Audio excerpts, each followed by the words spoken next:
প্রধানমন্ত্রীর একই পদে মানে কয়েকটি পদে থাকাটা নিয়ে কিছু প্রস্তাব এসছে।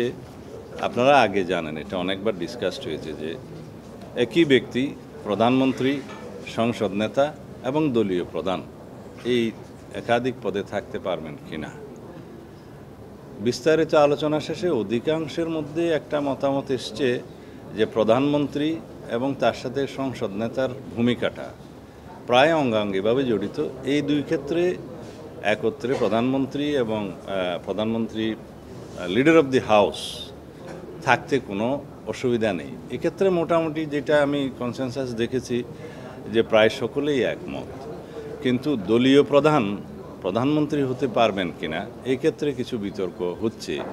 তা আমাদের দলের অবস্থান, আমরা যৌক্তিকভাবে লিখিত প্রস্তাবও আগে জমা দিয়েছিলাম আমাদের দলের পক্ষ থেকে, এবং প্রথম পর্ব এবং দ্বিতীয় পর্বের আলোচনা তো আমরা সেই একই যুক্তিগুলো দিয়েছি।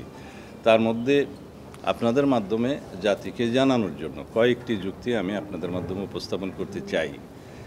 পৃথিবীর গণতন্ত্রের সূতিকাগার হিসাবে আমরা যুক্তরাজ্যের উদাহরণটা দিয়ে থাকি। সেখানেও দলীয় প্রধান এবং প্রধানমন্ত্রী একই ব্যক্তি হয়ে থাকেন।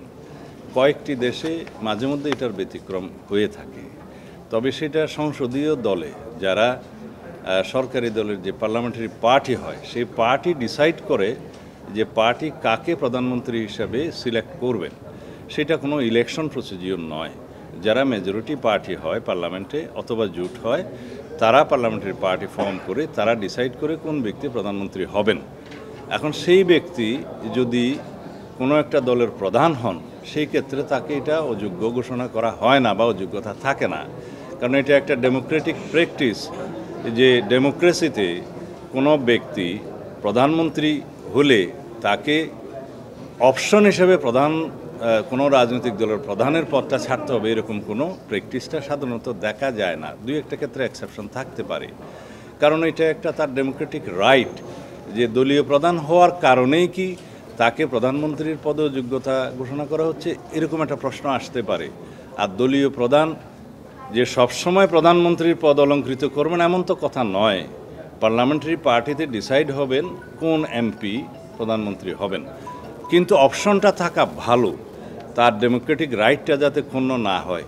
যে ব্যক্তি দলীয় প্রধান হন তার যাতে রাইটটা অক্ষুণ্ণ থাকে যে তিনি ইচ্ছা করলে প্রধানমন্ত্রীর তো পদ নিতে পারেন। সেই জন্য আমরা বলেছি যে এটা ওপেন থাকা ভালো, যে দলীয় প্রধান ইচ্ছা করলে প্রধানমন্ত্রিত্ব নিতে পারেন যদি পার্লামেন্টারি পার্টিতে ডিসাইড হয়। আর যদি পার্লামেন্টারি পার্টিতে ডিসাইড হয় যে তাকে প্রধানমন্ত্রী করা হবে না, অন্য একজনকে করা হবে, সেইটা পার্লামেন্টারি পার্টির ডেমোক্রেটিক রাইট চর্চা, সেটা ওপেন রাখার ক্ষেত্রে আমরা আমাদের সাজেশন দিয়েছি। এবং পৃথিবীর বিভিন্ন দেশের উদাহরণ টেনে আমরা বলেছি যে যেহেতু দলীয় প্রধানমন্ত্রিত্ব হওয়ার ক্ষেত্রে কোনো যোগ্যতা হতে পারে না, সেই জন্য এই অপশনটা থাকা উচিত, তার ডেমোক্রেটিক রাইটটা অক্ষুণ্ণ থাকা উচিত যে দলীয় প্রধান ইচ্ছা করলে যদি পার্লামেন্টারি পার্টি ডিসাইড করে তিনি প্রধানমন্ত্রী হতে পারবেন। এইটা হচ্ছে আমাদের যুক্তি। তো সুতরাং এই ডিবেট হয়তো আরও কয়েকদিন আরও হয়তো বেশি চলতে পারে বা একদিন চলতে পারে। এটা আগামীকাল শুরু হবে, ওনারা যেটা বলেছেন যে আগামীকালকে এই ইস্যুটা দিয়ে শুরু করবেন। তো দেখা যাক, হয়তো আমরা বিশ্বাস করি যে এটা রিজনেবলি আমাদের দেশের প্র্যাকটিস অনুসারে, পৃথিবীর বিভিন্ন লার্জেস্ট ডেমোক্রেটিক যে সমস্ত কান্ট্রিজগুলো আছে সেটার প্র্যাকটিস অনুসারে এবং আমাদের দেশের বাস্তবতা অনুধাবন করে সেই বিষয়টা সবাই বিবেচনা করবেন বলে আমরা আশা করি আমরা একটা জায়গায় আসতে পারবো। এটা হচ্ছে আমাদের বক্তব্য আজকে এই ইস্যুতে। এর বাইরে আমার কোনো বক্তব্য নাই। ধন্যবাদ।